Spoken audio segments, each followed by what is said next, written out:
નમસ્કાર દર્શક મિત્રો, દેવવ્રત નોલેજ વિલાની ગુજરાતી ચલચિત્ર શ્રેણી આરંભ પાયથોન પ્રોગ્રામિંગ પ્રથમ પગલુંમાં ફરી એક વખત આપ સર્વેનું હાર્દિક સ્વાગત તેમજ અભિવાદન.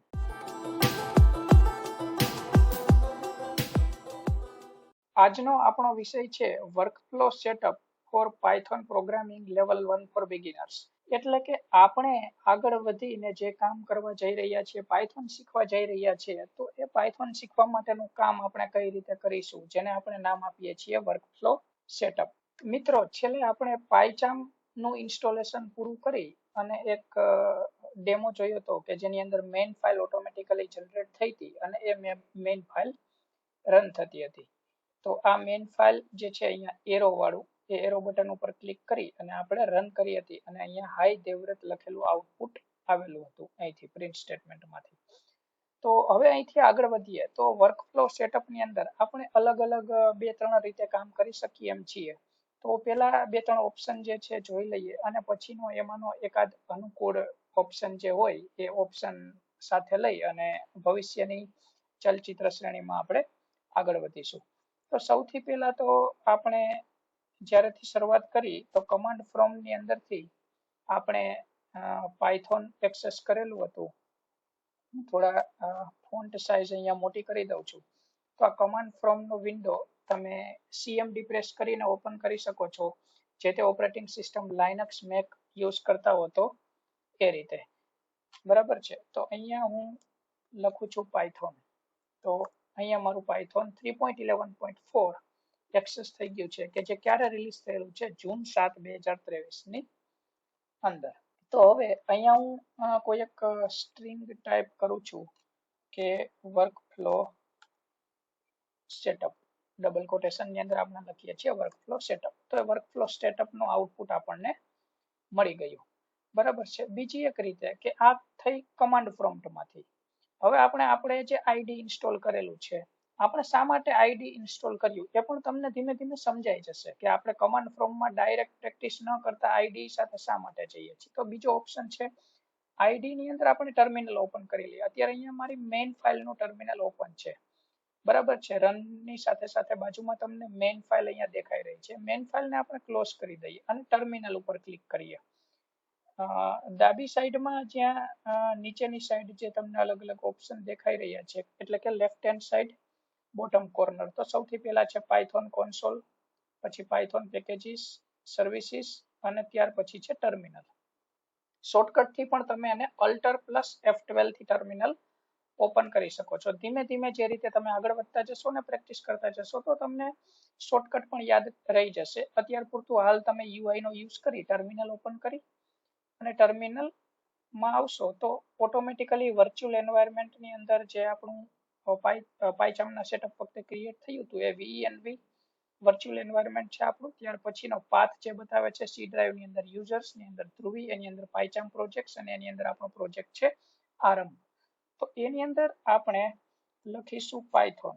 તો આપણને અહીંયા મળી જશે પાયથોન 3.11.4 અને અહીંયા આપણે ફરીથી એ જ સ્ટ્રિંગ લખી કે વર્કફ્લો સેટઅપ. આ ટર્મિનલ વિન્ડોને થોડી ઓપન કરી દઈએ. ડ્રેગ એન્ડ ડ્રોપ થી તમે ટર્મિનલ વિન્ડોને જે છે એની સાઈઝ નાની મોટી કરી શકશો. બરાબર છે. તો વર્કફ્લો સેટઅપ લખીને આપણે એન્ટર આપીએ તો એ સ્ટ્રિંગ આપણને આઉટપુટમાં મળી ગઈ છે વર્કફ્લો સેટઅપ. બરાબર છે. તો આ રીતે પણ આપણે આગળ વધી શકીએ. ટર્મિનલ વિન્ડોને નાની કરી દઈએ અને આપણે આરંભ ઉપર ક્લિક કરીએ, ત્યાં રાઈટ ક્લિક કરી અને ન્યૂ ફાઇલ અથવા તો પાયથોન ફાઇલ.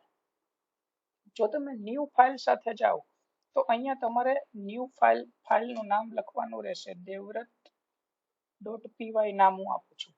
તો દેવવ્રત.py નામથી એક નવી ફાઇલ બનાવી શકું. આનું એક્સટેન્શન આપણે મિત્રો લઈએ છીએ .py. શા માટે? કે એ એક્સટેન્શન .py રિપ્રેઝન્ટ કરે છે પાયથોનને. જેમ કે તમે માઇક્રોસોફ્ટ વર્ડ ડોક્યુમેન્ટ યુઝ કરતા હો તો એનું એક્સટેન્શન હશે .doc કે .docx.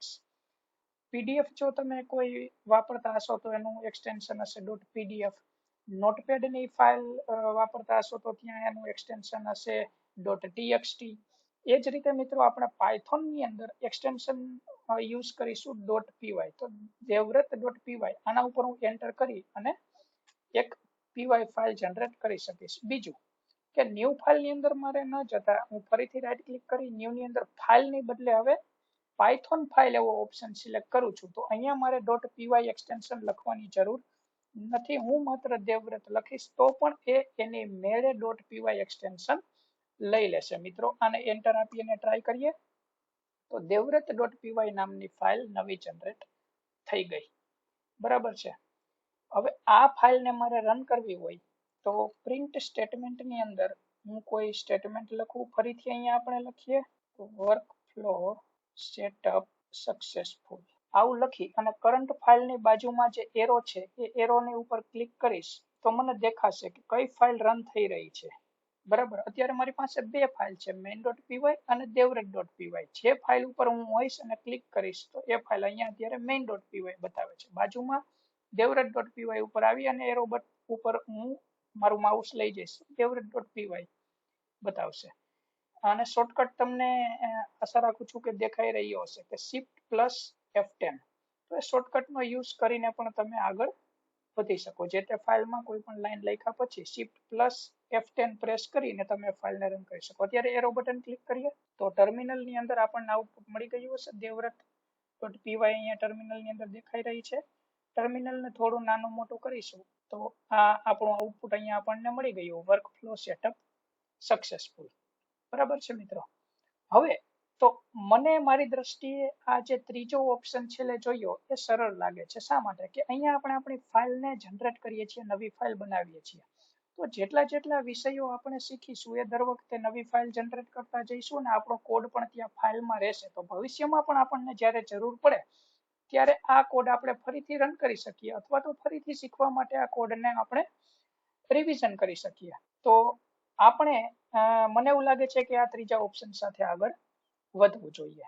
અને બીજી એક વાત કરી લઈએ કે આની અંદર આપણે કયા ટોપિક્સ જે છે કવર કરીશું.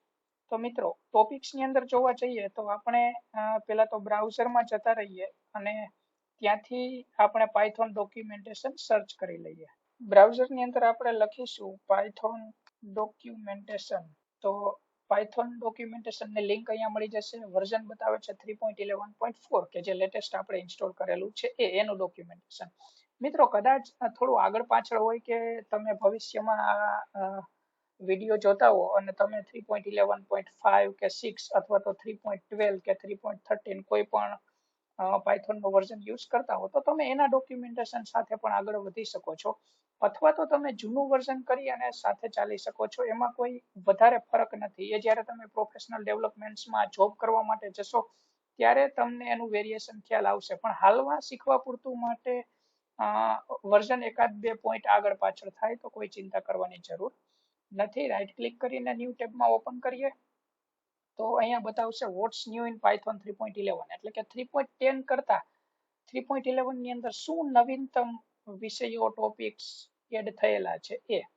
આપણે જઈશું ટ્યુટોરિયલ સાથે. સ્ટાર્ટ હિયર એવું લખેલું છે. ટ્યુટોરિયલ ઉપર ક્લિક કરીશું તો અહીંયા થોડું સ્ક્રોલ કરશો એટલે તમને the glossary is also worth going through કે આપણને ઇન્ડેક્સ ટાઈપનું ગ્લોસરી ટાઈપનું આપેલું છે કે જ્યાંથી આપણે ચેક કરી શકીશું કે આપણે ડાયરેક્ટ કયો ટોપિક શીખવો છે.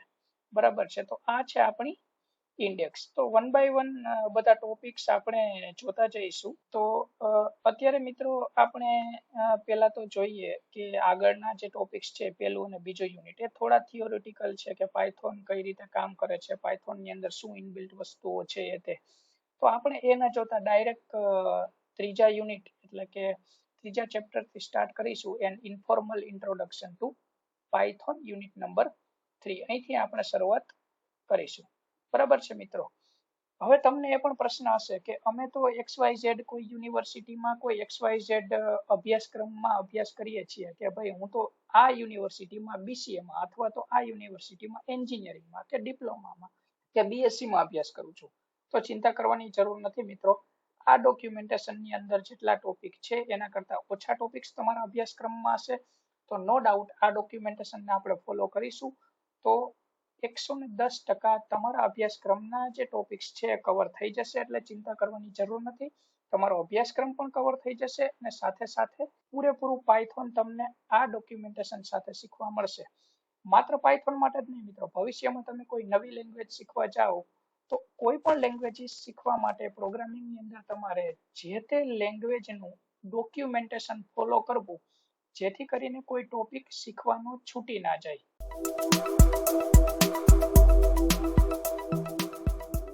આશા રાખું છું મિત્રો કે આજનો આપણો જે સેશન વર્કફ્લો સેટઅપ એ તમે સરળતાથી સમજી શક્યા હશો. છતાં પણ તમારા કોઈ પ્રશ્ન હોય તો તમે કમેન્ટ બોક્સમાં રજૂ કરી શકો છો. તમે કંઈ નવું મારા કરતા વધારે જાણતા હો તો એ પણ તમે કમેન્ટ બોક્સમાં કમેન્ટ કરી શકો છો. તો આગળના જે આપણી ચલચિત્ર શ્રેણી છે એમાં આપણે યુનિટ નંબર 3 થી શરૂઆત કરીશું મિત્રો. તો ફરીથી આવનારા ચલચિત્ર શ્રેણીમાં મળીએ. ત્યાં સુધી અમારી સાથે જોડાઈ રહેવા બદલ આપ સર્વેનો આભાર. ધન્યવાદ.